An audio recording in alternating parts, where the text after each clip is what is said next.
It's the old situation we've heard too many times where a attractive woman ends up sending a message to a guy, luring him to a site just for him to be robbed. But this time it ended up in death. An arrest has been made in a 2022 capital murder case. 2 teens were found dead at an apartment complex on the 1700 block of Pleasanton Road. Police have now charged a woman with capital murder. KENS 5 reporter Simone Simpson spoke with the mother of one of the victims.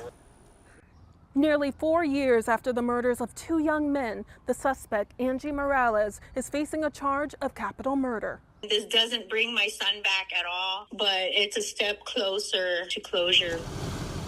It was on July 29, 2022, just before 3 a.m., when San Antonio police were sent to an apartment complex at 1707 Pleasanton Road for reports of a shooting. There they found the bodies of 2 young men, 19-year-old Gregorio Ricardo Cordova Mejia and 15-year-old Angel Ray Garcia. Garcia's mother speaking to us after news of the arrest. Our family lives with this pain every day, and we just want justice for my son. According to the affidavit, a confidential informant gave a detective direct information that Angie Morales allegedly used Instagram to lure the victims over to the complex to be robbed and killed. When detectives pressed Morales for information, she denied knowing anything. The affidavit states data collected from Gregorio Ricardo Cordova Mejia's phone shows he communicated via Instagram with Morales minutes before his death. Police say Morales set up a meeting and provided him the address, building number, but not apartment number. The affidavit says the final message Morales sent was telling Gregorio to wait and that she's stepping out, minutes before shots were fired and the 911 call was made. I'm Simone Simpson, reporting for KENS. And I'm assuming because it was the older boy who was talking to her. Your younger friend, I don't know if they were related by cousins or however it was, but he ended up bringing him along anyway.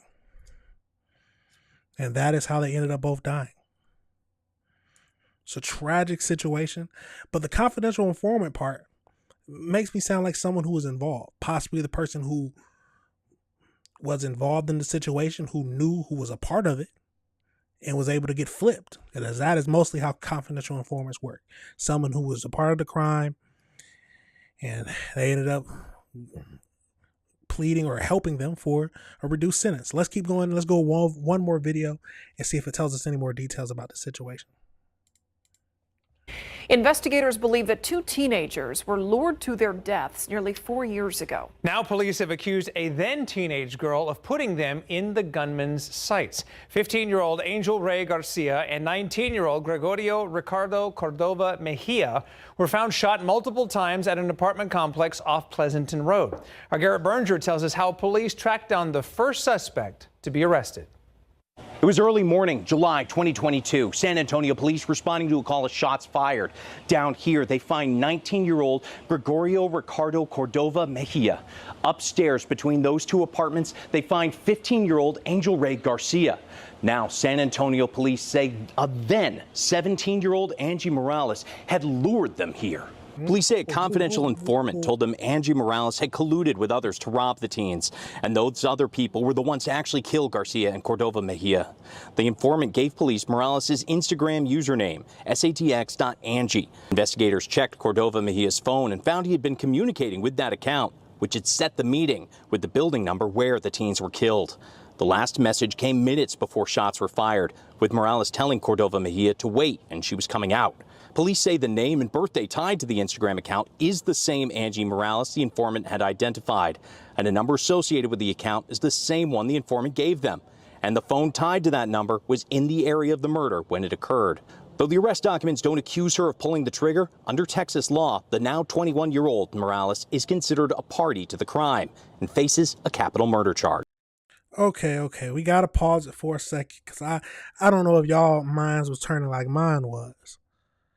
But, okay, so at the time, she was 17, and the oldest victim was 19.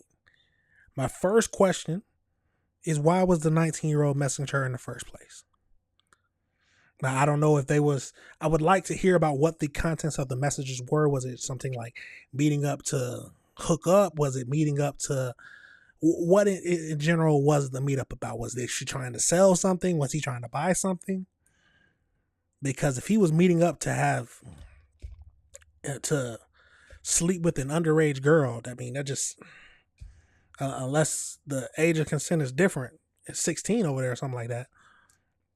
Still sounds weird to me, y'all. But let me know if y'all thoughts. Let's see any more details. Morales is the first arrest in this case. Police say they can't confirm any other suspects, but this paperwork does mention multiple other suspects, and there's even someone else's name in here. But because they don't appear to have been arrested yet, we aren't releasing it. I'm Garrett Berger, KSAT 12.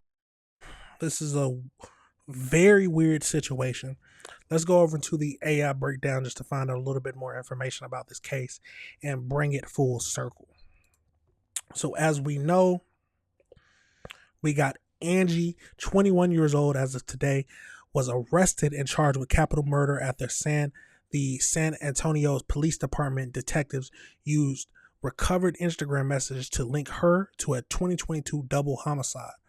She is accused of acting as an accomplice to lure two teenagers into a fatal robbery trap. On July 29, 2022, officers responded to shots fired called by the Union Pines apartment. Investigators discovered the bodies of 19-year-old Giorgio and 15-year-old Angel. Both victims died from multiple 9mm gunshot wounds. Witnesses reported seeing two unidentified men fleeing the scene immediately following the gunfire. While Morales initially denied any knowledge of the incident to detectives, a multi-year investigation uncovered digital footprint that contradicted her story. So I'm assuming they talked to her when it first happened. Of course, she denied it like she would. And it took them years to find out that she was actually making the whole thing up, or that confidential informant. So a tipster alerted police that Morales had used Instagram to set up the victims. So it might not be someone who's a part of the case. It could be just a tip from just someone who's close to her, and she might have bragged about it or mentioned it, and they felt bad and felt like that they needed to come forward. Data extracted from the phone showed active communications with Morales' account just minutes before the murders. Morales provided the victims with the apartment complex address and specific building number, but intentionally withheld the apartment number. Her final message instructed him to wait because she was stepping out. And then that was sent moments before the first 911 call was placed. The subsequent search warrants executed from the Instagram account confirmed it belonged to Morales. Cellular records placed her phone directly at the crime scene during the exact time frame of the shooting. She is the first suspect arrested in connection with the case. According to the arrest affidavit reviewed, she acted in concert with multiple other individuals who have yet to be publicly named or apprehended. They set her bond at $250,000. So we know there's more people out there who are waiting or who should be caught and should be arrested. But I would like to go into more details about the conversations between them. Of course, it doesn't make it right or anything like that, but I would like to know, because just, he wasn't that much older, but still, it's something that's weird that I would like more information about on the exact messages or the contents of the message. What were they meeting up for? Is it what I think it was?